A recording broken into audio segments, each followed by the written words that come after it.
As India began its year-long presidency of G20, the Group of 20 on Thursday, Prime Minister Narendra Modi said the world must cooperate to tackle the greatest challenges of climate change, terrorism and pandemics. PM Modi said India's G20 presidency will be inclusive, ambitious, decisive and action-oriented. The world must cooperate to tackle the greatest challenges of climate change, terrorism and pandemics, Indian Prime Minister Narendra Modi said on Thursday as India began its year-long presidency of G20, the Group of 20.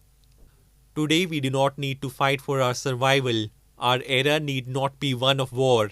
Indeed, it must not be one, Modi said in a declaration to mark the start of the G20 presidency.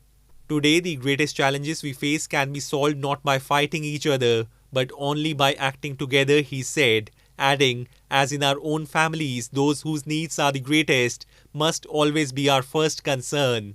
His comment on war echoed a remark he made to Russian President Vladimir Putin in September that now was not the time for war amid the Russia-Ukraine conflict. India's Foreign Minister S. Jaishankar on the occasion said that G20 presidency offers India an opportunity to share its story with the world and added that it's time that the country should become the voice of the global south.